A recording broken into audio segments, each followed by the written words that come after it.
6:30? I mean, look, I already did it. Route? Yeah, it's already on there. I had her added.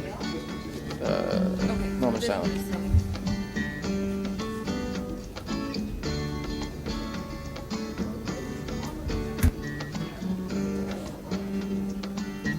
All right, let's do it. We're going to call the meeting to order. It is 6:30. Can you please stand and join me first in a moment of silence to honor our armed forces at home and abroad, please?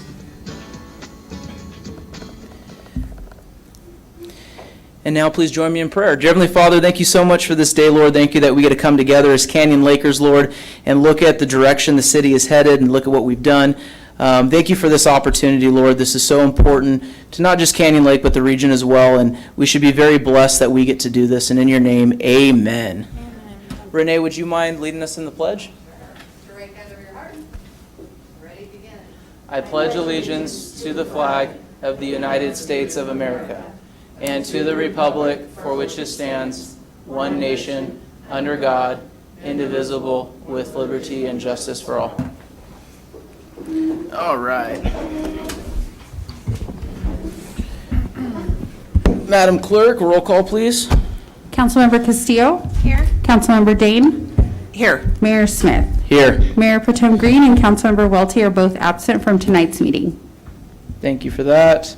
Closed session report. Mr. City Attorney, is there anything to report out of closed session? Thank you, Mayor. No items to report out of closed session. Perfect. All right, approval of City Council agenda. Mr. City Manager, let's check to make sure you can hear us and that we can hear you. I can hear you just fine, and I have no changes for the agenda. Perfect. I need a motion and a second on this.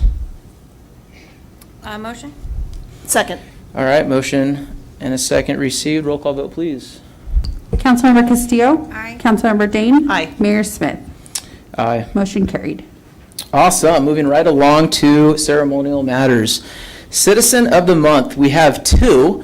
Unfortunately, they're both not here this evening, but we are honoring our Canyon Lakers, and correct me if I'm wrong, but this is our Student of the Year. We were able to participate in this event last week in Lake Elsinore. Mr. Welty, Councilmember Welty, was able to attend on our behalf. And we had two Canyon Lake students, Kylie Strange and also Connor, is it Martilla, was received the Citizen of the Year award. Unfortunately, due to their amazing success in school, they were not able to be here. But we're going to be able to mail this off and present this to them. So it's pretty exciting that little old Canyon Lakers continue to produce such good students, because Student of the Year is a big deal. Student of the Month is what happens year out, but Student of the Year is a very big deal. So congratulations to both of those students. All right, moving right along. We were going to do a proclamation for National Day of Prayer. We're going to be doing that next month. Next is going to be the proclamation for Police Week. Do we have Lieutenant Rails here to receive that? Councilwoman Castillo is going to join me on that as well. Thank you. All right. Thank you, Lieutenant Rails. Okay, so as we know, it's National Police Week. I'm not going to read all of this, but I am going to read something that I think is pretty awesome. In 1962, President John F. Kennedy was authorized by Congress to proclaim National Peace Officer Memorial Day in honor of all peace officers who have been killed or disabled in the line of duty. I think it's without a doubt that Canyon Lake is so patriotic, but we love our not only police officers, but fire officers, but this is about National Police Week and the things that you do day in and day out, not only for Canyon Lake, but just for the entire county is so important. And that's why I wanted Councilwoman Castillo to talk a little bit about it, because she's married to a police officer, so she can give us another side of it. So say a few words if you don't mind. Thank you. National Police Week is so important because it is not only a recognition of the officers that continue to protect and serve our communities, but it also recognizes those who are fallen. Every National Police Week, they have a candlelight vigil, and the names of those fallen heroes are read. We are very grateful to our law enforcement in Canyon Lake. We love the Sheriff's Department. We think you guys do a great job. In fact, we want more of you. But we are grateful for your service, and we want to thank you and make sure that you're recognized every day, not just during this week. Love it. And with that, here's the proclamation on behalf of the City of Canyon Lake and the entire council. Thank you for your service. Do you have a few words that you'd like to say? Yeah, sure. I love it. Thank you. Thank you to the mayor, to the council members, and especially the citizens of Canyon Lake. All of us know how supportive you are of police officers, of firefighters, all your first responders in general. All the deputies know that. They love working out here. We never have any negativity towards us, none that I can remember since I've been here. And I just really appreciate how supportive you are. And we love Canyon Lake also. Thank you. Thank you. Appreciate it. Thank you so much.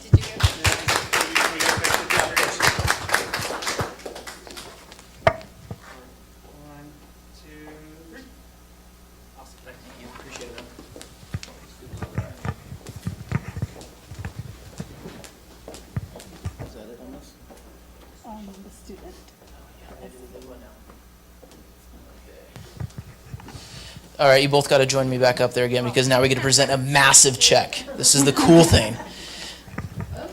Jesse, can you join us up here if you don't mind? Look at this thing. I was told you can actually cash it too. That's what our city clerk said. So it has a routing number and everything. It's totally made up, and it says 1990 when we were established as a city. Okay, so I am going to let Casey tell us a little bit about what this is and why we get to do this tonight. Okay, and then I will let Jen talk about kind of the process and how Jesse was selected. So Councilwoman Dane and I are on the scholarship committee, and this year we had, I think, a total of 6 entries. Is that right? 6 entries, and the entries were great. They include not only an answer to a question that we came up with, but they also include the student's resume. So we look at the things that they've done, and then we look at their answer to their question. And it was one of those instances where everyone was qualified. A lot of people were impressive, but I read through, I made my vote, and then Jennifer read through and she made her vote, and it was unanimous. So we're very, very proud of you. Do you want to add some? Just that all of the applicants were very well qualified, as Casey said. And the questions that we asked, we gave them an option to answer what has growing up or living in Canyon Lake done for you, and what you would do to improve things in Canyon Lake. And Jesse answered both questions. So just as Casey said, unanimously voted for the winner, and just we're really proud of you. Unanimously secret ballot. Yes. So we didn't even talk each other into the answer, so it was great. We're really proud of you. Your answers were great. We think that you are a wonderful representative of the city of Canyon Lake. We hope that when you leave Canyon Lake for your school that you come back. You hurry and come Because we want people like you to live here. So thank you so much. Good job. Thank you guys, especially. Yeah, I'll just say this for now. This like definitely has made me who I am today, and I can't thank any of you enough, like especially the city itself, for like basically giving me all the safety and all the opportunities to grow as a person, and especially my family. And because of that, one of my goals is when I go off and engineer and do all these different goals I have, I want to bring those values that this like taught me and bring them to more communities across this area and across the globe. I love it. I love it. The last thing I want to say is, this council has really embraced our youth, and by doing our internship program and getting more young people involved. So we're excited about what you're going to do, but please come back home. And if you do come back for the summer, please get involved with our internship program, and maybe you can straighten us out and give us some good insight. So with that, yes. Can you have Jesse kind of tell the community what he's going to do next? Absolutely. That's really cool. Yeah, please do. Here, I'll hold it again. So basically my plans for the future is to start my own tech and engineering company combined with like a lot of more like philosophical ramifications that this like has also taught me, like independence and resilience, and just being able to sustain yourself, because this city is very self-sustaining. That's one of the most amazing things about it, and it's very like varied, where you've got houses from the millions to houses in the couple 100,000. So you have everyone from every background here living together, living an amazing life. So my goal is to take that engineering, take all that problem solving, kind of like not formalize it, but be able to give it back to other communities, and then also give it back to Canyon Lake in the future too. Do that all under a business. Bring your business here. Yeah, please bring your business here. And, you said it in your essay how, where you came from and where your family's at now. And I think that is so Americana. It's so the truth of not only, looking for success, but, you're way above your years. So kudos to you and your parents. And I know they're so proud of you. Congratulations. You guys got a phenomenal young man here. But with that, we're going to take a little photo, and then you're going to attempt to cash this at Chase Bank and see what they say. Councilmember Dan, if you can scoot a little bit more. All right, perfect. 1, 2, 3. Just a couple more. 1, 2, 3. Awesome. Thank you so much. And lastly, what's your favorite restaurant? Favorite restaurant? What's the one where they make the food right for? Yeah. Your parents are going to take you to Benihana's. Shoguns. Your parents are going to take you to Shoguns to celebrate. All right? Thank you. You're very welcome. Thank you, guys. Thank you. Appreciate you both.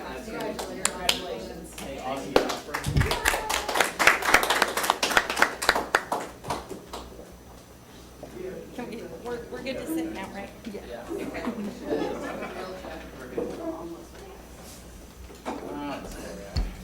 That's so awesome. So cool to be able to do that. All right, we are moving right along. Here we go, community report. We're going to start off with our president, EVMWD Darcy Burke. The floor is yours. Thank you, Mayor Smith, council members, staff, Chris at home.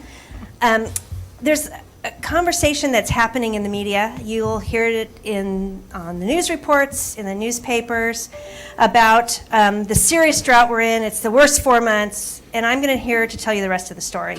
So tonight, Bonnie, our community relations manager, is going to tell you what our response to the governor's call to the drought is currently.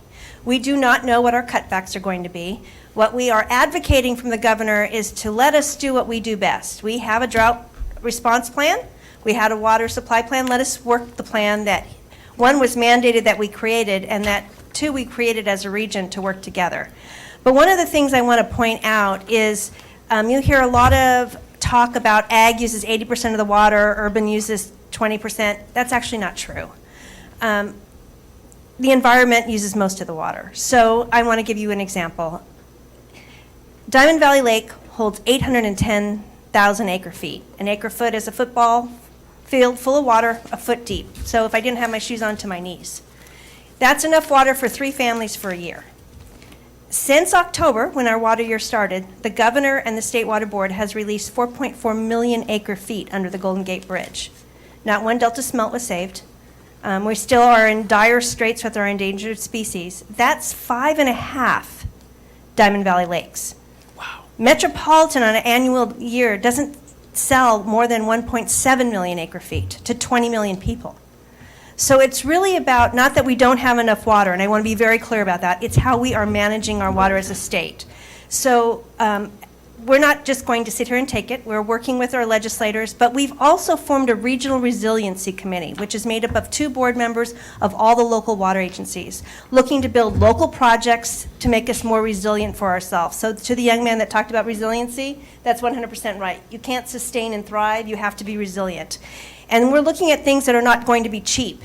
But we can't provide water to you and hope to grow as a community or our economy, or make sure that when you come back there's going to be a house built for you that you can afford and afford to have water, if we don't take drastic measures. So I wish I was here to talk about really good things. Bonnie's going to talk to you later about ways that we can be more efficient. You know, I never talk about conservation. Just please be more efficient. I think she'll share the real numbers of how well we're not performing again this month. But I'm just asking people to be aware. If you have a relationship with your electeds, pick up the phone and call them, because without water, we don't have an economy. So I'm always available to take questions. There's a lot more information that I can bring in the future, but I want to be respectful of your time. So if you have any questions tonight, I'd be happy to answer them. Otherwise, I'm happy to talk to anybody offline as well. Any questions? No. I got a couple. Okay. Are you going to Sacramento? Is that the next trip? I know you've been all over the world. So. I have been. I was in Sacramento last week. I was in Washington, D.C. the week before. I am going back to Sacramento next week. So, been getting a couple phone calls, and I know your phone's probably been blown up, but this whole concept that, you know, the governor's threatening to, you can't water your lawns, I mean, to the extreme, right? What's the truth, validity of that, or what are you finding out? What are you hearing? I know you talked a little bit about it, but simplify it a little bit. Should homeowners be prepared for that coming down this upcoming summer? We get this kind of talk all the Right. time. Is it more serious this time than it has been in years past? So I'm going to take them in steps. So number one, there are parts of Southern California that are only going to be able to water their lawn one day a week. Okay. And that's in June, and that's in a certain western part of metropolitan service areas. You're looking at Malibu, Callegas, Las Virgenes, those areas. They have one supply of water, and that's the state water project, and we have 5% allocation. So they're on something we call health and safety water. So it's the bare minimum. And if they go over, they're going to put something called a flow restrictor on their meter. So you're not going to be able to take a heavy shower. You're not going to be able to do the things that you normally do. We are trying to avoid that at all costs. I'm very respectful that my neighbors, some of them have spent hundreds of thousands of dollars on landscape. That all helps to our home values, right? I'm not wanting to change our way of life. I also am unable to control the actions of our governor and the draconian measures he may enforce. So it may be that we have to pass on some type of drought penalties, because if you go out of your quote-unquote budget or you don't cut back enough, we're going to be responsible to pay those to the governor. So that would be a pass-through. I can tell you, and staff can tell you, I adamantly oppose that. If you're doing your job and you've been efficient and you're in your budget, I don't think you should have to bear the burden. Unfortunately, the governor's not necessarily listening to us. Neither is the State Water Board. So those things where we're advocating, let us manage it ourselves. It's very difficult to talk about drought when our lake is full, Right. right? Now, if nobody could get their boat out, everybody would be calling me about that. You hit the nail on the head. Right. So when you Absolutely. see the water and you think, oh, it's right there. Everything's good. Everything's good. Everything's not good. I can tell you in dire straits, we will turn on that water treatment plant and we will deliver water. You will get a notice that it has PFAS in it. And again, I can talk about the PFAS levels that they set are not based on health and science. They're based on an arbitrary number the legislature came up with. So I don't feel like it's going to have ill health impacts to our community, but I also know we need water. So that's the worst case scenario. We're not dismantling that water treatment plant, even as we look to build and expand right now, because in an emergency, I need to turn it on. Right.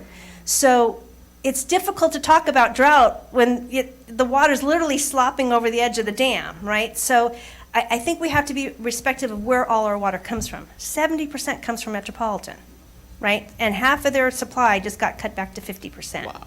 So, to 5%. So it's looking at it holistically. But we're planners. We have storage, and that's why we plan, right? And we're not reactive.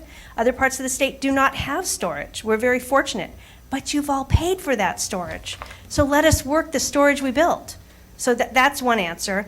I don't know what the outdoor water restrictions are going to be. Okay. I'm going to ask everybody to take advantage of the things that Bonnie is going to talk about tonight. If you're looking to change your sprinklers out, to change your landscape out, take advantage of the rebates while they're available to help financially make those changes. And I'm never going to advocate, unless we have a pipe break, to conserve. I'm just going to ask you to be efficient. Don't waste it. And as it gets hotter, the more water we waste, the more algae we have in the lake, which is another phone call I'll get, which I'm happy to take those phone calls. I'm Yes, you are. not complaining about that. But one feeds to the other. So it's just being a matter of holistic. Our whole community is built around the lake. Right. So the health and welfare of that lake is really all of our responsibility. So I want to make sure that we can keep the water levels where we need to keep them based on the management practices we've determined, and not necessarily at somebody's whim, because they let 4.4 million acre feet go underneath the Golden Gate Bridge. Any other comments? And for those of you that are listening, Darcy will be available on Wednesday, May 18th at Yep. 7:30 at the Country Club. Her and I are going to be doing a coffee. Yep. So that will be a good time to talk one-on-one too. Madam President, we appreciate you. Thank you so very much for all the Thank you for your information. time. Thank you. All right, moving right along. Canyon Lake Property Owners Association update. Joe is not here, so that leaves you, Renee. You're going to give a little update? You got something for us? No. Nothing? Well, I will just say this. Thank you for having me here. Of course. Our elections are coming up tomorrow. It doesn't look like we'll hit quorum, so we'll find out on Saturday who is going to be on the board, the two additional spots that need to be filled. And I know all of us on the board and whoever's going to be elected are very excited about what the city and the POA are going to do together, especially with code enforcement. I continue to talk about it. I'm excited I tell everyone about the taser guns and just having some teeth behind our community patrol. Yes. And not that we want to replace community patrol, I want to add code enforcement on top of it. I shouldn't say we're willing to spend the money. We were willing to spend the money. I want to spend the money to make sure we're as safe as possible. So thank you so much for setting up the meeting. I'm very excited about it, and that's it for now. Do we know what we're at as far as the votes so far? I know we're not going to have quorum, We were, I think, 1421, and we need 1,600 by Oh, we're right there. tomorrow at 8:30 in the but, morning. so it's probably not going to happen. Probably not going to happen. Oh, we had a really good conversation in our finance and planning meeting today about the joint meeting that you're going to be having with the city. We're super excited about it. Casey's already been doing a bunch of work and going to deliver some stuff. So we are just as excited as you are that the two are coming together and going to work on some stuff. So, Yeah. And hopefully we can move forward quickly, because Yes. we definitely need it. especially with what's going on. Absolutely. Heck yes. Okay, Absolutely. thanks. Thank you. Appreciate you being here. All right. Chambers of Commerce is next. Do we have President Odell on the phone? You do. Oh, thank you for joining us. Good evening, everyone. Thank you for allowing me to call in. Sorry I couldn't be there in person, but it's the way things happen sometimes. So I would like to just touch base on a couple of previous events that we had. We did have our speakers panel on the 19th, and I want to say thank you to the city for letting us use the room that you're all in right now, and for lending Ruby to us to speak, and for giving Tyler to us to help us with all the setup. So thank you very much for all of that. Our presentations that were made that night have been placed on our website under the news tab for those people that have missed it. And we have one presentation will be featured in each of our upcoming newsletters for the next 3 newsletters, once again, for everybody who missed it. We had our ribbon cutting with Real Deals on April 23rd. Thanks to Mayor Smith and Councilmembers Dane and Welty for attending. Thanks to Megan Cortez, our Director of Member Events. She coordinated the event for us. And thanks to Daisy Dukes for the goodie basket that we were able to present to Real Deals. Our upcoming events, we have a ribbon cutting on Friday, May 20th at Pier Studios. An exciting new event that we're trying out is called Speed Networking. And for us singles out there, it's not speed dating, it's speed networking. And that will be held on June 2nd at the Sports Stop. And then we will be having our 2nd annual restaurant week from June 19th through June 25th. I do also want to say that we're excited to be partnering with the city on the gift card program. We've established a committee of chamber board members to work on the project with Tyler. And Kyler Battleson, who is with Century 21, will be the chair of this committee. Kyler will also be assisting me with the first level review of the grant applications once that process opens up. So that's my report for tonight. Any questions? Any questions? No. Can't thank you enough for calling in. We really appreciate it. Thanks for all the hard work too. It's been busy with the chamber. You guys are killing it. So appreciate It that. has been, and wait till you see what we've got coming up too. So Can't wait. It's been so much fun. All right, moving right along into public safety update from our sheriff, Lieutenant Rails. There's Councilwoman Dane's favorite little ring. Get music. Yeah. Evening, Honorable Mayor, City Council members, city staff. I have your public safety report, which covers the month of April. Your deputies responded to 411 calls for service, which increased 16 calls from March of 395. Also, during the month of April, there were 3 Part 1 crimes. There were 2 aggravated assaults and 1 theft. No motor vehicle thefts, no burglaries, no robberies, and no sex crimes. Also, during the month of April, deputies wrote 69 traffic citations. That's good. Which is very high. It is good. 2 traffic collisions were reported.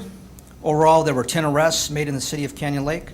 2 of them were for domestic violence, 2 for DUI, which is driving under the influence, 1 for drugs possession, and 4 for warrants, and 1 drunken public arrest. And that is all I have. Crime is down, so that's good. Yeah, and we appreciate, I know Councilman Castillo is clapping on the traffic citations. We get, I mean, I know I do, and I know Casey does. We get so many complaints on traffic stuff, so thank you. Traffic collisions are down, and Yeah. I believe that's part of the reason right there. It's so awesome. Visibility. I can't tell you how much, honestly, Lieutenant, it helps a lot with what we're trying to do with the PR side of it on the city, I so. agree. Any questions for the Lieutenant? Any I'm- questions? We're grateful for your hard work. Yeah, And I think the community is actually witness to it, and I like that. Thank you. Thank you. appreciate it. Thank you so much. All right, moving on to code enforcement. Ruby, the floor is yours. Good evening, Mayor and council members. So for the month of April, we issued a notice of violation for no permit on a construction site, 1 MPDS violation, or not, a citation actually for an MPDS violation. 9 citations were issued at BLM. We also joined forces with our BLM Rangers, and we replaced about 16 signs out there that were broken. And we also conducted a small cleanup with our code enforcement officers out there with trash and a lot of bulky items, mattresses. And 2 abandoned vehicles, they were issued notices of violations and removed shortly after. No short-term rentals found for the month of April. And down to our residential rental registrations, the total of 358 properties have been registered. Out of those, 320 have renewed, 38 have not. And when I prepared this report, we initially had 81 inspections that had not been scheduled, but in the past 2 days, 21 came in and scheduled that, so that brings us down to 60. Nice. That's good news. That is it. Fire inspections 84. Any questions? No? I saw, thank you for taking the photos on the sign repair. Is it just getting ran over? A lot of them are, yeah. Have we? Or shot. Have we done, so I'm not going to describe how I have this idea, but from experience with vandalism on signs, have we dug down a couple feet and concreted them in? The big sign is, the little ones, they're just stakes that we put in there. Have we It's- tried putting them in concrete as well? There's so many of them. Okay, how many? So we replaced 16. Okay. We have probably a total of, I'm going to say, 25 to 30 out there. Okay. And it's literally just trucks driving them over, right? Yeah. Most of the time? Yeah. All right. I will volunteer myself to go out with code enforcement and dig these holes and Let's do go. concrete. Because I've had these same issues on private property where people drive over them, and when you start concreting them and they hit one They and they last realize they longer. don't move, yeah. Yeah. So I will enjoy doing that with code enforcement. Thanks. So we'll just do that together. So, sorry, honey, I'm dedicating more time to digging holes with concrete. So, thank you so much. Any other questions for code enforcement? No? Okay. Thank you. All right, Chief, fire update.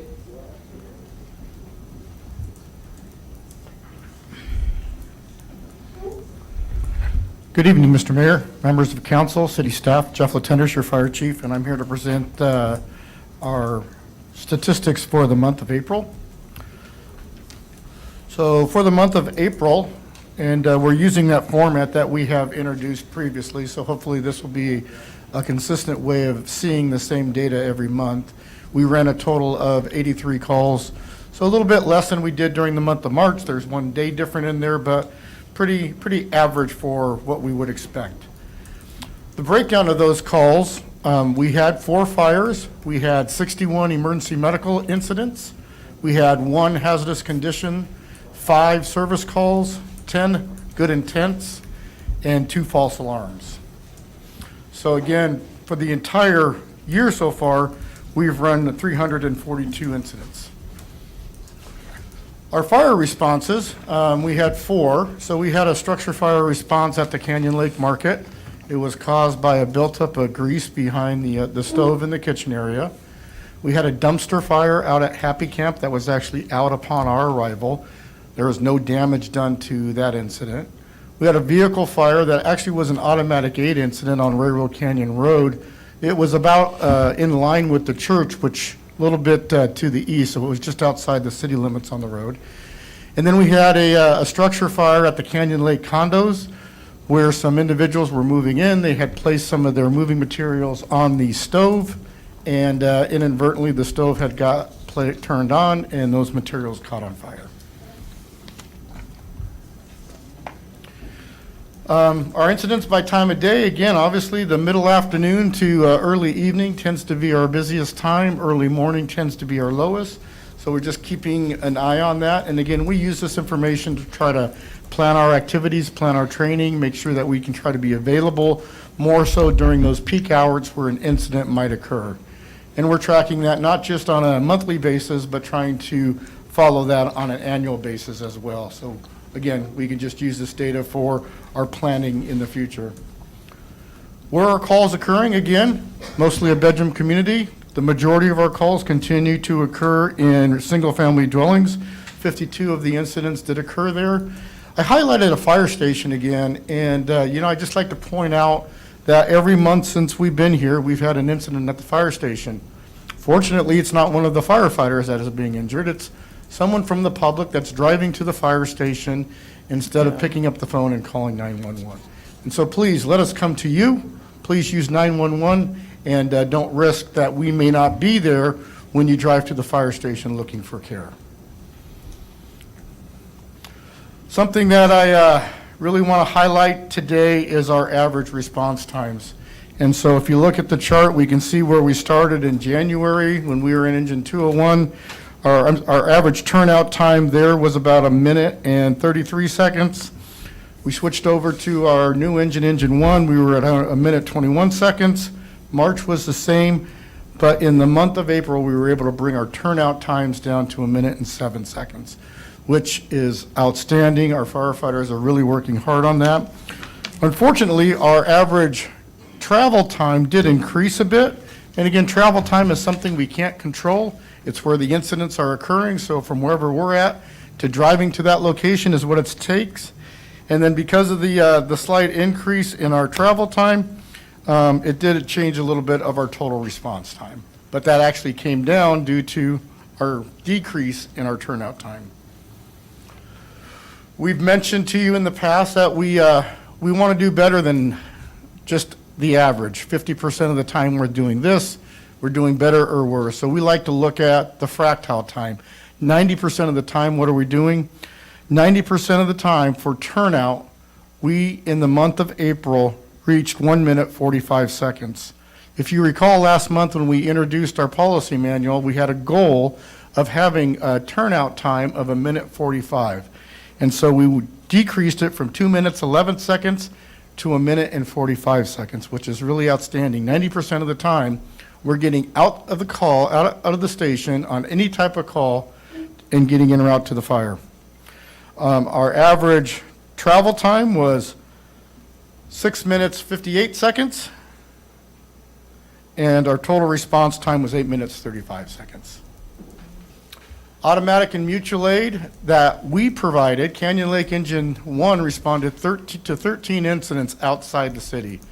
The majority of those are in the Lake Paris area and the unincorporated area, and we had 2 incidents in Paris. Canyon Lake Engine 1 has responded a total of 35 times outside the city since January of this year. Wow. And again, overall, 28 of those times have been in the Lake Elsinore area, 4 in Menifee, and 3 in Paris. Something new this month is this is what we call a heat map. And so this is where those calls are occurring and where we're going. So you can see coming out the north gate off of Greenwald, we've got a pretty high concentration in that area off of Highway 74. And then as we come out the main gate heading into Canyon Hills, you can see where those incidents are there again. And again, this information just helps us in our planning purposes and to see where the calls are. We still rely on automatic and mutual aid to help us when we need assistance. And so Riverside County CAL FIRE has responded in the month of April 9 times into the city of Canyon Lake on 9 different incidents. So Engine 94, which is Canyon Hills, came in 4 times. Engine 5 in Menifee came in 4 times. And then on the far side of the 215 is Station 76, Engine 76, actually had one response into the city from that location. Chief, quick question for you. Do we know how many of those times that CAL FIRE came in was in a backfill situation when we were We out? can break that out a little bit. There are incidents where they are part of the initial assignment. Okay. And there are times when they are covering for us because we are on another Correct. incident. And I don't have that breakout, but we can definitely generate that Yeah, information. I'm just curious on that, and then, just to let residents know, because you've indicated here a heat map that shows our engine going outside of the community, and, some don't know the process, but obviously, that's when CAL FIRE's coming in and filling in our station when we're going out on those calls. We had no station coverage during that period of time. These were all actual responses to an incident. To an incident, then, To an okay. incident. And when we are asking CAL FIRE to help out in an instance of us being out, of the community on a different call, has that been pretty good? Is pretty fluid with our conversations and whatnot? All of these responses have been seamless through the joint agreement we have for dispatching Love it. through Paris. So it's working well? This part of it has working well. We haven't Perfect. still had that large fire. Right. Where we've truly been tested, but in our day-to-day operations, the 90+% of the time, the system is working well. Thank you, Chief. And again, this is just a map of Canyon Lake, and those are the incidents where they occurred within the city of Canyon Lake. So again, we just use this information to keep track of where and how the calls are occurring. If you do note, though, that the fire calls all seemed this time to be generated off of Royal Canyon Road, with the exception of the one at Happy Camp. Right. And that's the red dot on the map. Perfect. We continue to train like our life depends on it, because it does. The Insurance Service Organization, ISO, that we hope to get rated here sometime after our first year, evaluates fire departments, and one of the things they look at is the training that we do and the type of training that we work on. So during the month of April, we had our A shift did 101 hours of training, our B shift did 55, and our C shift did 90 hours of training. We were able to talk to one of our property owners, let us use his house. It's what we call a descending hillside structure. So you enter at street level and then you go down 2 or 3 levels. It's a very dangerous environment for firefighters to operate in, because if you were to go in through the top level, you're going into essentially a chimney. So we trained in operations and pulling hose, gaining access, and so forth on this house. We also have prepared a golf course response plan, and so we worked with the POA, met with the representatives out at the golf course, and trained all of our personnel on the cart that's pre-located down there, and pre-located areas where we can meet at to gain access to all parts of the golf course. We hope to be this month working on our marine operations with the Marine Patrol so that we get ready for the upcoming boating season. Statistics from fire prevention. This is getting busier. Fire prevention, we reviewed 9 site plans or new construction plans. We reviewed 8 sets of residential sprinkler plans.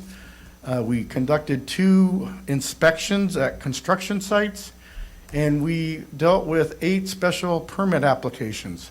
Busy time of year for that. We're looking at everything from 4th of July to Fiesta days to movie nights to all the different activities that are going on. One thing I did want to highlight is the fire department has completed their work on their portal.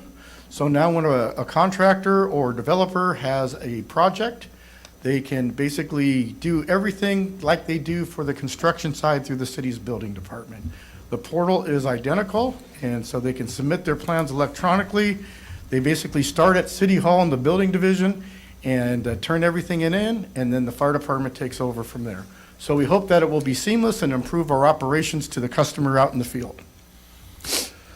Our one significant incident, it was at 2 o'clock in the morning on Highway 74. There was a head-on collision out there. The accident unfortunately killed 2 individuals, and 2 individuals were transported. Our engine 1 was almost the first on scene, the second on scene, right behind the unit from the Lake Elsinore area, Quint 97. And our personnel were assigned to patient care and transported 1 person to Inland Valley Hospital.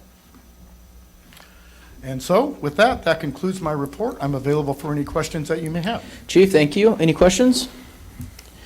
So, just so I am clear, the spot. Canyon Lake went outside 35 times. CAL FIRE came in 40 times. So pretty, Equitable. yeah. Yeah. Yeah, and that's how it should work. It's working, that's why I asked. It's working very well. That's Yes. good. I love it. Any other questions? You good? Chief, we can't thank you enough. Appreciate Thank it. All right. Mr. City Manager, you still there? I'm still here. All right. Just want to make sure Call of Duty's not getting in the way of our meeting tonight, so. I'm kidding. I'm kidding. Must not be confused with the city attorney. Oh, yes.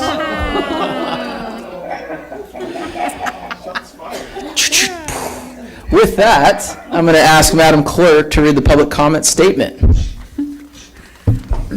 Any person wishing to address the city council on any matter within the jurisdiction of the city, whether or not it appears on this agenda, is asked to complete a speaker request form available on the back counter. The completed form is to be submitted to the city clerk prior to an individual being heard by the city council.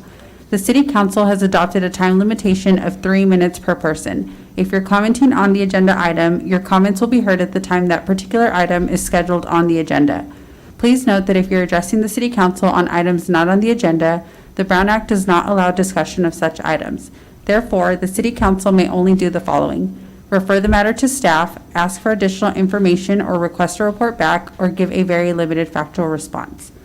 Members of the public may still submit their comment electronically by sending an email with their comment to publiccomment@canyonlakeca.gov. Comments submitted electronically will be provided to the city council and included in the official record, but will not be read aloud during this meeting. I have no cards. Perfect, thank you. Moving on to consent calendar. Madam Clerk, please read the consent calendar statement. All items listed on the consent calendar are considered to be routine matters, status reports, or documents covering previous city council action. The items listed on the consent calendar may be enacted in one motion. With the concurrence of the city council, a council member may request that an item be removed for further discussion. Staff recommends approval of all items. Thank you. Council members, anything you would like to pull from our lovely consent calendar of 4 items? Nope. Good, I need a motion and I need a second. Moved. Second. Perfect. I need a roll call vote, please. Councilmember Castillo? Aye. Councilmember Dane? Aye. Mayor Smith? Aye. Motion carried. Easy to count to 3. All right, public hearing. Let's see here, we're on number 5. All right, this is an ordinance, adoption of ordinance number 220, an urgency ordinance of the city council. Let's see here, I'm going to turn this over to our city manager. Yes, Mr. Mayor, thank you. This ordinance would extend the interim measure, which was put in place last month, imposing a moratorium on certain structures upon the water. And I'd like to ask the city attorney to make the presentation on this item. Public hearing before the staff presentation? Of course. Thank you. Let me give it time. Yes, please. We don't have that here. All right, I'm going to open it up at 6:13. 7:13? 7:30. It's the stinking clock. I It says apologize. 6:13. I'm so sorry. 7:13. I'm changing this right now. City attorney? Sure. So this would extend the moratorium that the city council has already imposed on structures upon the water within the city of Canyon Lake, other than standard docks, as those are defined, and structures of Elsinore Municipal Water District. I think we had a pretty extensive discussion on it last time. This is simply extending the action that the council's already taken. It'll be extended for 10 months, 15 days, which brings the total moratorium potential to 1 year, although I understand that city staff is working diligently on bringing back a ordinance that will address these issues much faster than that. Right. You know, I understand there's probably a lot of residents in the city excited to work on their docks. I believe that the exemption that was included within the ordinance would cover 99% of those projects. So I don't think that it'll impact the day-to-day work of many of the residents. But we were getting concerned about some pretty large structures that were people were floating to place on the water. Thank you. Yeah. And when we're talking about structures that are that large, we have real concerns about structural collapse. We have concerns about the wind blowing them over. And so we want to make sure that we have appropriate standards to make sure that those kind of structures are safe and to give the city council the opportunity to determine what the aesthetic considerations of the city are going to be. Obviously, the lake is the crown jewel of the community, and we want to make sure that we are protecting that not only as the drinking water reservoir that it is, but also as that recreational and aesthetic asset of the city. So unless there's any questions, any further questions, that's the end of my presentation. Any questions? No. Oh, yes. So if I understand, so if an ordinance is developed before that time, we don't have to wait that long. That's correct. So, and that is in fact our intent, is to bring back an ordinance before the end of that period. Once that ordinance goes into effect, this moratorium would end. The only comment I have is thank you to President Burke for being awesome in regards to having a conversation on this item. So I'm just so thankful that we have a good relationship with the POA and the water, because things like this happen, things come up, so we need to have discussions. Since we did a public hearing open at 7:13, I am now going to ask if there's any testimony by proponents. None. Testimony by opponents? Okay. Response by proponents? None. Public hearing closed. It's going to be 7:16, not 6:16. Any more discussion by council?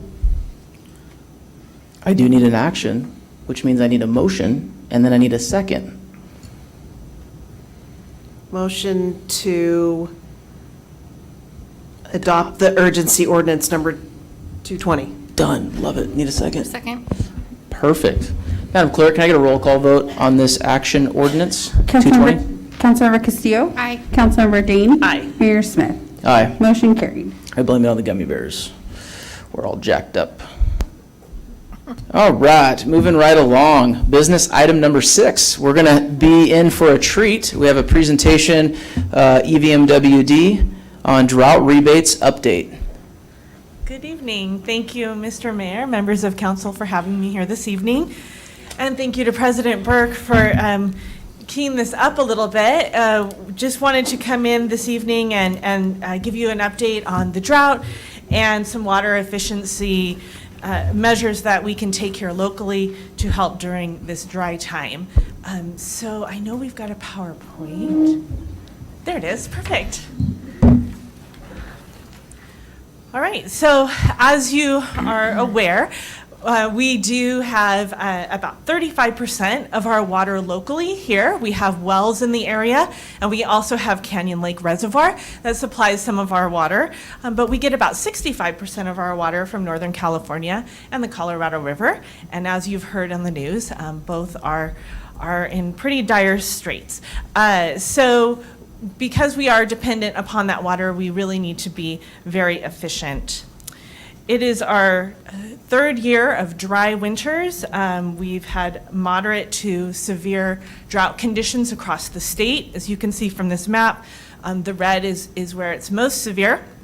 And because of this, the governor issued an executive order back in March. It's N722, and that executive order asks all of Californians to be more water efficient and asks us to voluntarily cut back 20% of our water use.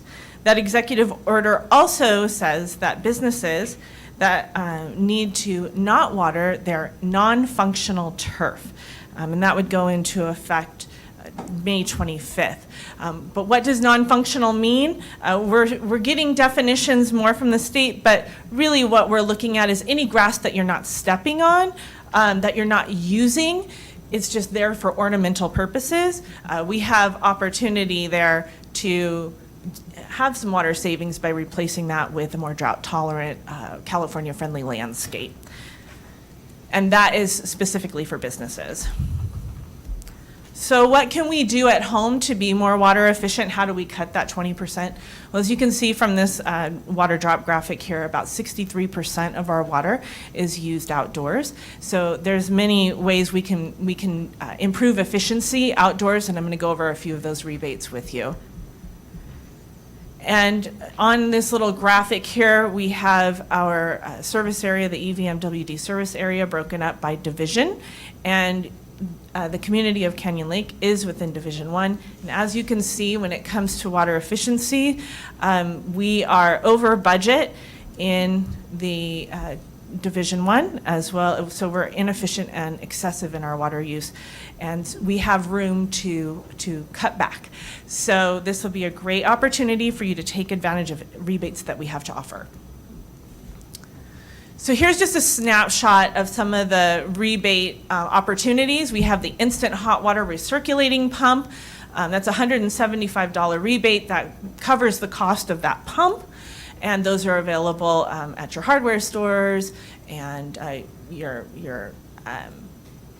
big box wholesalers for a replacement. You also have the toilets, high efficiency toilets and clothes washers. So those are sort of your indoor rebates, but your big bang for your buck will be your outdoor replacement. So we offer a $2.25 per square foot on replacement of your grass to a more California-friendly landscape.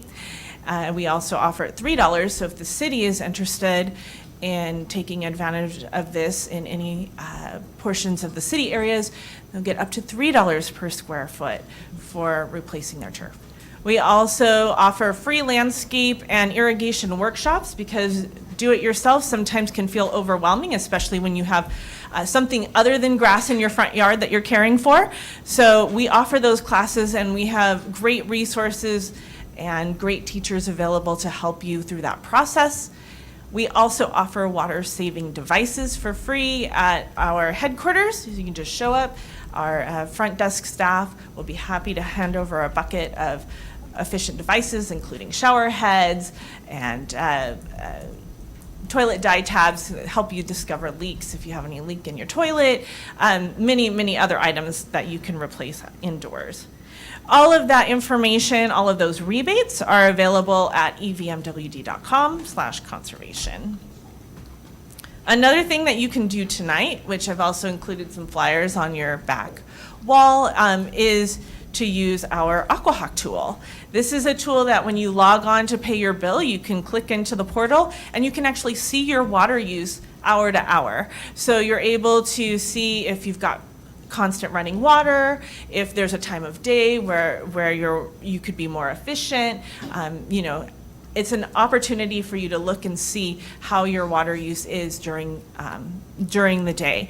It also is an opportunity you can call our customer service team and they can look at it with you and help you troubleshoot maybe what those problems might be.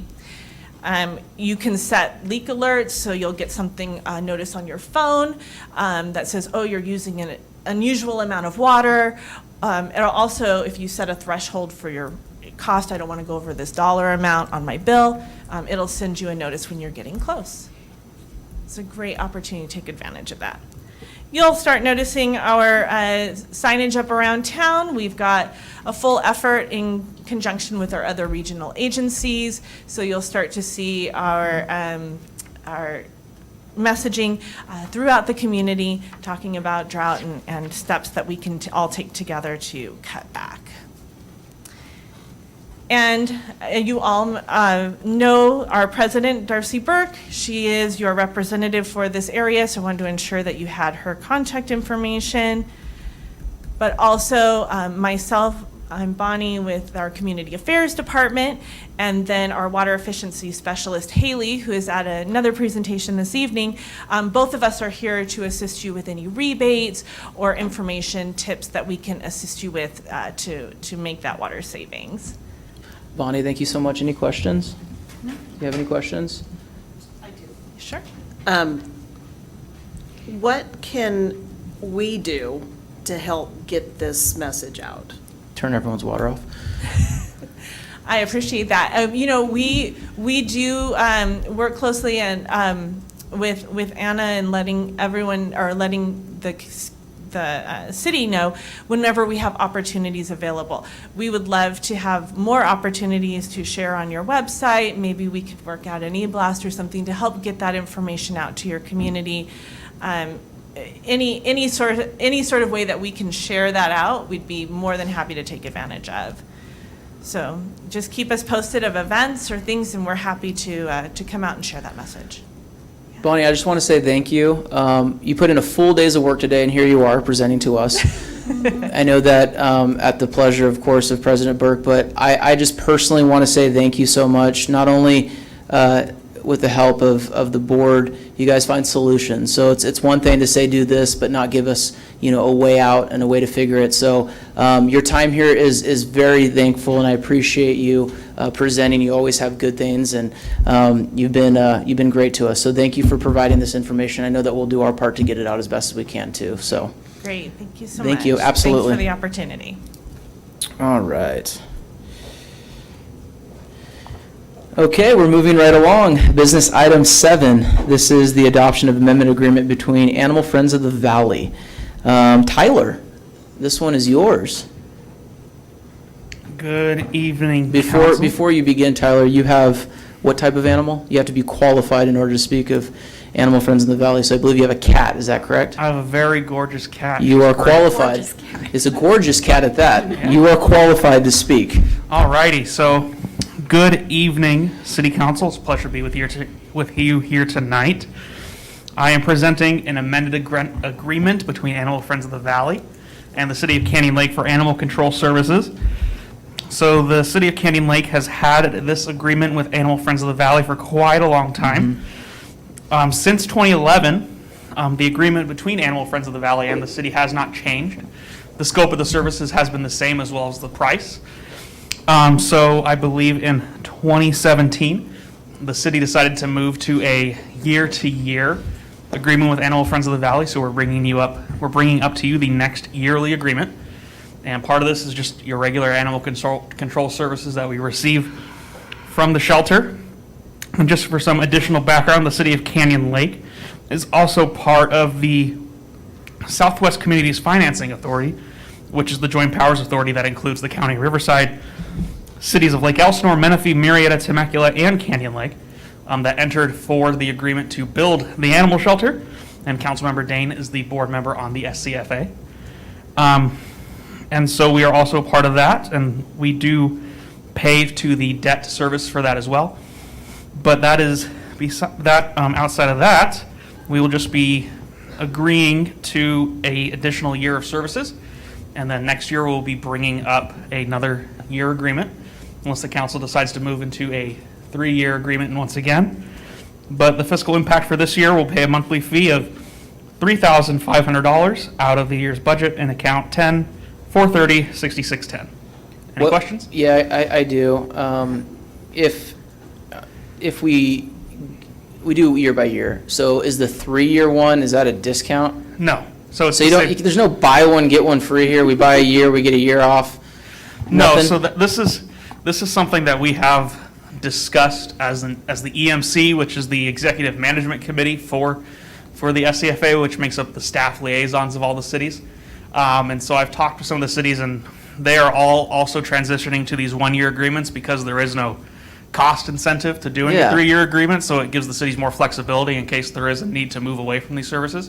And we don't get like a good pet discount, like if Canyon Lake's animals are better than Marietta? No. Nothing? No. Darn. But the great news is the costs have not increased once since 2011, outside of just the general cost of increasing services. So they've stayed exactly the same. Got it. Any other questions? Okay. No other questions. Any public comments on this, Madam Clerk? No comments. I do need a motion and a second. Motion. Second. Roll call vote, please. Councilmember Castillo? Aye. Councilmember Dane? Aye. Mayor Smith? Aye. Motion carried. Cool. All right, moving right along. This is, for those of you that are following, we're on business item number 8. This is the adoption of Reso number 2022-25, approving the amendment and restated employment agreement with the city manager. This is going to be presented by our city attorney. You are up. Okay, thank you. So on an annual basis, since the city manager has been appointed to the city council is engaged in an evaluation process. One of the things that the city council made very clear from the get-go is that they would not include automatic pay raises as part of that contract. So the process that the city council has engaged in is to do a performance evaluation. You'll notice that that performance evaluation also coincides after a review of the prior year's goals and achievements. So the city council sets goals early on in the year. At the end of a year, it receives a report on which of those goals have been achieved, whether the city is meeting the aspirations of the council. After you receive that report on where the city's at generally, you also generally receive a copy of the city's audit. So you know what the city's finances were for the previous year, whether the city was actually within the budget that the city council had approved. Then you have the city manager's evaluation. And then following that, the city council sometimes makes a determination on whether or not to adjust the terms and conditions of the city manager's contract, which are summarized in the staff report. In this case, the city council did decide to make adjustments to the city manager's contract. I am sad to report that our city manager remains the lowest paid city manager in Riverside County. Good. However, the city manager has had previously met all the goals that the city council had set in the previous fiscal year, and the city council did give direction to process an amendment to his contract. So that resolution and the amendment to his contract are included in the backup. If there's any other questions, please let me know. Thank you. Any questions? I have a comment. Yes. I am continuing to be of the position that it was a good idea to make there be no automatic increases. Absolutely. Primarily because our city manager is just doing so well and knocking it out of the park that I don't feel like that is even necessary, because he continues to impress me, and I'm extremely pleased with the work product. I also think that the fact that he is the lowest paid city manager is not reflective of his worth, but just our budget situation. And as we continue to grow and expand and be progressive in how we govern the city, I imagine that that will someday be rectified, hopefully someday soon. But I do want to say that I am grateful to you, Chris. I think you've been doing an amazing job. You are definitely a leader of our staff.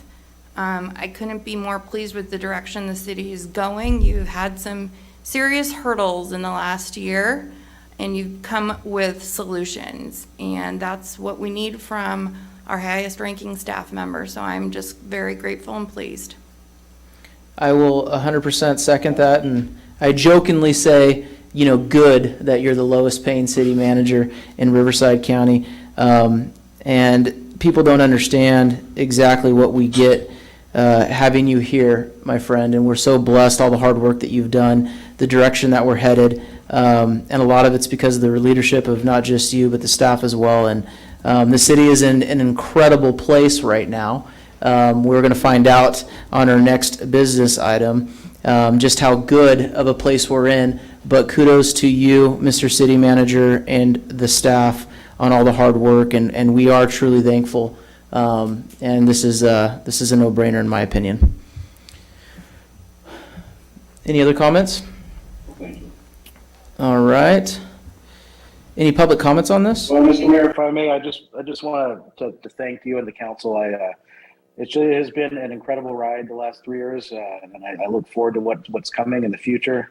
Just really grateful and feel blessed to be in Canyon Lake and to be working with such a cohesive and supportive city council.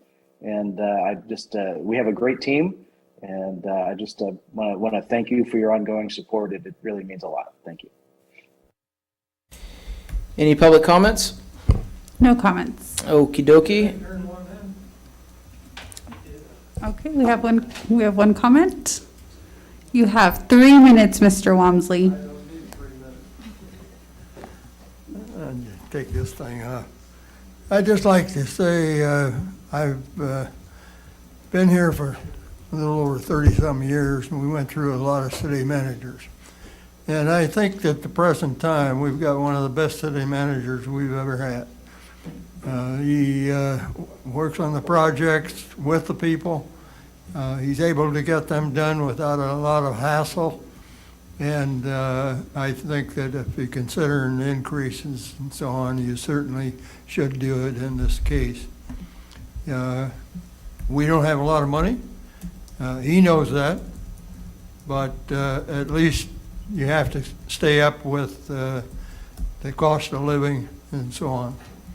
So I'd recommend that we do go ahead with any increase that you have, because I think he's a good man. Thank you. Oh, Jack, you didn't read this business item. This is actually a reduction in his pay, so this is what we're voting on. So with that, I do need a motion to adopt resolution number 2022-25. Moved. And I'll second it. Do need a roll call vote. Councilmember Castillo? Aye. Councilmember Dane? Aye. Mayor Smith? Aye. Motion carried. Congratulations, Mr. City Manager. Thank you. Thank you very much. Thank you. All right, moving right along. This is number 9. This is a discussion, presentation, and discussion on the draft for the 2022-23 budget. And Terry Shea, tell us the news, my friend. Good evening, Your Honorable Mayor, Member City Council, City Attorney. I have more good news for you. I am the lowest paid finance director in Riverside County. We're hitting it out of the park tonight. But we got a lake. I mean, come on. But maybe if you factor in the hours and the pay, maybe pretty close. Okay, fair enough. Do you have the PowerPoint in it? If you advance, Gary. Oh, okay. See, I'm not technologically sound, so you gotta do that stuff. Good evening. What you have before you is kind of a draft budget for fiscal year 22-23. Time is flying by. So the draft budget includes the general fund. Estimated revenues are to be about $7,241,000. Estimated general fund expenditures are $6,839,000, which reflects a surplus of $401,826. Years ago, I would have rounded all these to no pennies or no dollars. I would have kept them all zeros, but now that I'm getting older, so. There are a couple big changes this year. One is it includes the fire department, our own fire department for the whole year, where last year it was split 50-50. And the building and planning department, or safety department, this is entire year of our own employees. And so we've added hours, added service, and cut costs. Chief told me I only had 3 minutes, but that was more like 2. So. Sorry, Terry. Oh, okay. I should have let Jack finish. So I'll kind of walk you through the general fund revenues. Our biggest revenues are property taxes, property tax fire, the VLF swap, which is kind of a property tax that's based on property taxes. And then those are all based on assessed value. And I used a 4% increase this year. The county said they were using a 6, so it's a little more conservative than the county. And that's based on our prior year assessed value. The next one is the sales tax, which we're going to be up around $400,000, which is good. Our third biggest revenue is the utility users tax, and then the franchise fees, which is CR&R, Edison, and SoCal Gas, and then the cable companies. And then the other taxes in there is, I think it is our room tax for the hotel, and then our property transfer tax. So when you sell a property, and we get a fee for that from the county. Fees for services, the majority of that is the EMS subscription fee. That's about $800,000 of that $1,495,000. Intergovernmental, we do have some small grants. Use some money in property. Interest rates are rising, so we'll hopefully do a little better this year than what we're budgeting. And then the fines, always right about the same. And then other revenues, just miscellaneous items. Any questions on these revenues? I increased the font size this year so I could actually read it from here, so. And so this kind of shows you where our revenues come from. So our majority are property taxes, the utility users tax, the BLF, and then the fire structure fee. And then here's our other funds. So we have the gas tax funds, which includes our RMRA. I'm going to separate those into two separate funds this year because it's too difficult to track. And then Measure A, which we get as a quarter-cent sales tax through our Riverside County Transportation Commission. The AQMD Trust, which we get about $14,000 a year, and we use it for vehicles. Law enforcement grants, we get a set amount every year adjusted for inflation, so I think we'll be right around 160, and that is used for law enforcement. Well, the ARPA fund, we go back. So you, council saw and approved the ARPA, I think last council meeting, or the one before that maybe.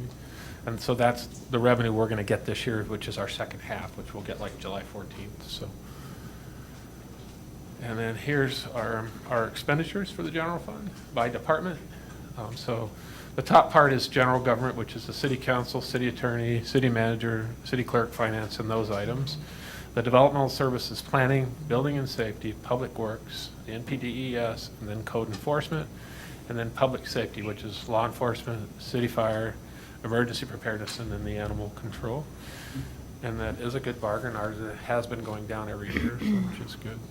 Any questions on each department?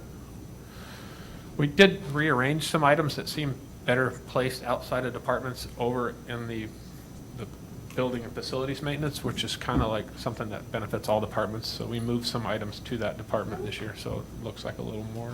And then here's kind of public safety, still 57%, but we lowered that. It was been higher in the past, so that's good.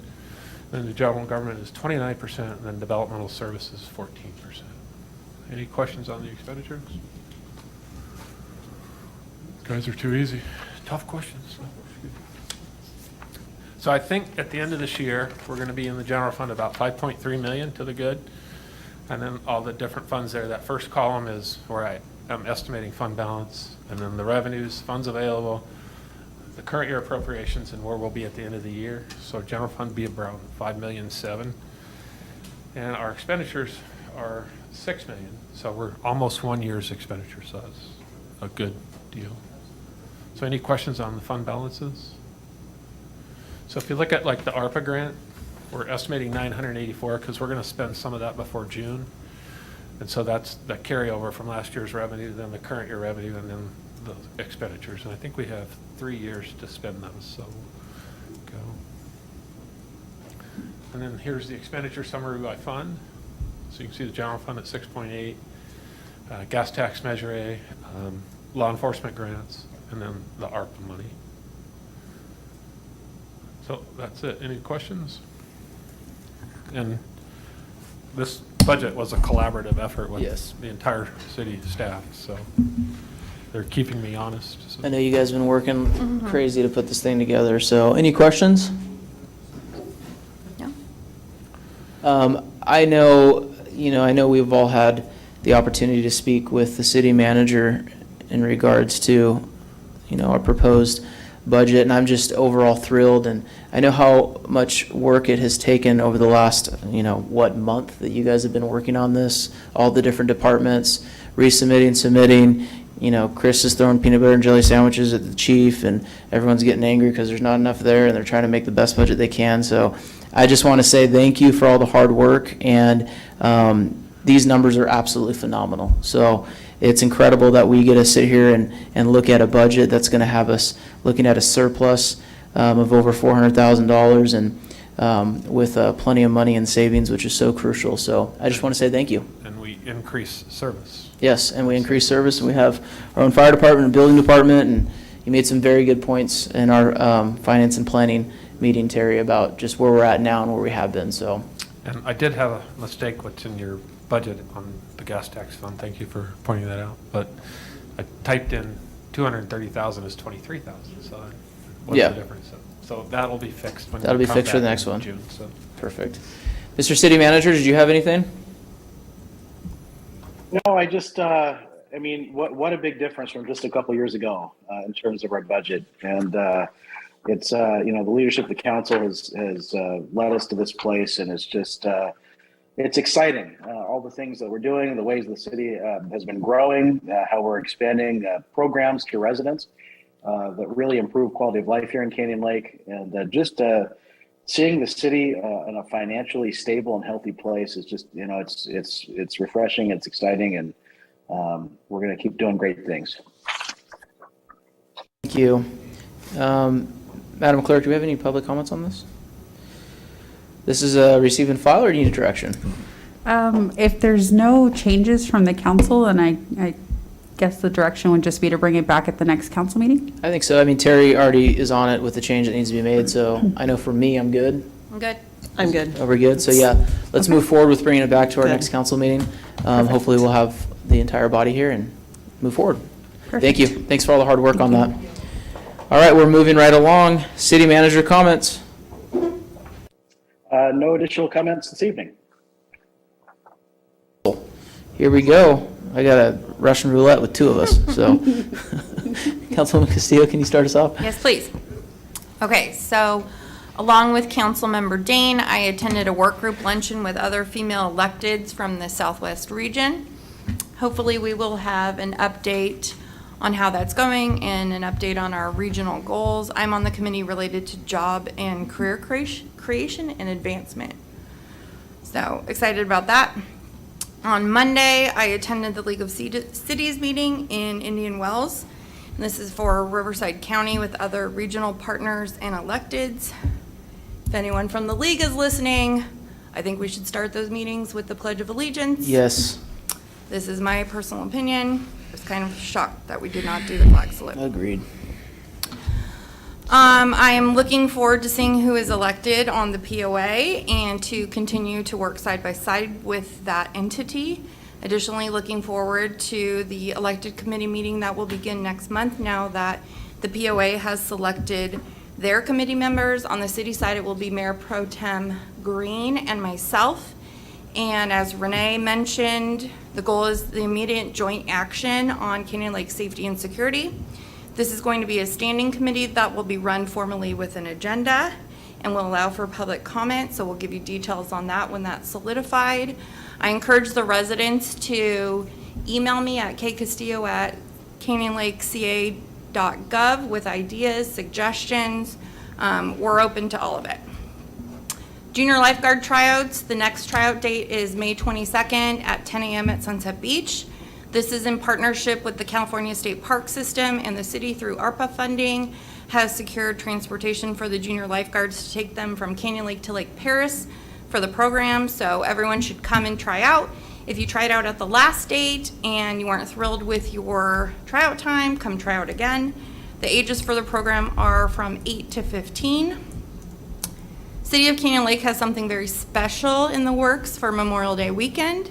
So stand by for that. It's only been in recent years that the city has done something aside from what the POA does in what's known as Fiesta Days. But we at the city felt like we need to remember the reason for the weekend, lest we forget. And the committee is of myself, Councilmember Dane, and City Clerk Cesada. And we are very excited to show the committee what we have been up to, or the community what we've been up to. Finally, the 9/11 Tribute Committee continues to meet. The city portion of this event will be in the morning and will be a more solemn portion. So we encourage you to be on the lookout for details for that event. Councilmember Dane, Chief Latendress, and myself are the city representatives. And we are really working hard to make this event both special in remembrance and in celebration of the American spirit. Awesome update. Councilmember Dane? Okay. I actually attended my first committee meeting, board meeting for the SCFA on May 5th. We approved the new budget for Animal Friends of the Valley, but we did ask them to look for a couple areas where they could potentially save some additional money. For those of you that are looking to get your animals microchipped, there's a special in June, half-price microchipping in June. And the push for Animal Friends is to get get that done, especially for dogs, for 4th of July, to get the microchip before 4th of July and fireworks, because that's when they get most of their intakes. Finally, I just want to say another congratulations to our scholarship winner, Jesse Roop, and to the other winners of scholarships throughout Canyon Lakes. I know Canyon Lake, I moved. There's many clubs that give out scholarships, and in addition to what we give as a city, and it's just, it's exciting to see our next generation coming up, and exciting to see what great recipients we have for those scholarships. And that's all. Awesome, thank you so much. All right, busy as we all are. A couple things looking back at last month. We've done some pretty cool stuff. We had the debates between the POA. That was an awesome event. I think that was well attended. A lot of good questions. I was so glad to participate in that. We had our 9th National Day of Prayer, and the entire council was there. The POA, I think Renee was there, and her husband. We had just great participation. It's a great event that Nancy and her husband started, and that was their 9th one. And next year is going to be the 10th, and I believe it's going to be, the chair is going to be, who's it going to be? Travis Montgomery, and they're going to co-chair with Donna Ritchie, so that's going to be exciting.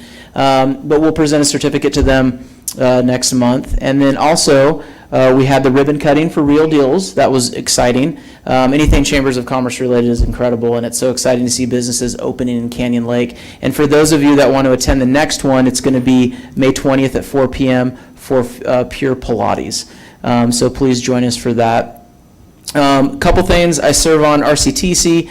We had the I-15 ribbon cutting, which was phenomenal. Ken Calvert came out to that. I know that we had Mayor Pro Tem Green and also Councilmember Dale there, Welty. He was able to attend. Great ceremony, opening up that on-ramp, and I think traffic has really helped through that whole process, so that's been very exciting. On RTA, Riverside Transportation Agency, ridership is up 60%. It's nice to see that the mask mandate is no longer required for bus travel, along with for airline as well. So that's been new, and riders are getting used to the change and things going the different direction. So with that, I want to end with my favorite report to give, which is our real estate values here in Canyon Lake. So the median price of our home here in Canyon Lake is now up to $705,000, which is a 19.6% increase from April. So although we see the market cooling off somewhat, inventory is still low and prices are still going up, even though rates are going up as well. But for Canyon Lake, we can be assured it's a great day to be a Canyon Laker with our home values. The average price sale in January of 2022 was $793,000. With an average price per square feet of $354 a square foot. And Canyon Lake had 31 closed transactions, total volume of $24.6 million that took place in the month, last month. So exciting things that are happening. Great time to be a Canyon Laker. I always tell all my friends outside of the area, invest in Canyon Lake because it's a safe place to do so. With that, I am going to adjourn the meeting, but before, I have one announcement. Our next regular council meeting will be Wednesday, June 1st at 5 p.m. for closed session, 6:30 for open session. With that, it is 7:53. No, it's not. It's 7:55. I'm going to call the adjournment of that. Thank you so much for everyone that came out tonight. Thanks, guys.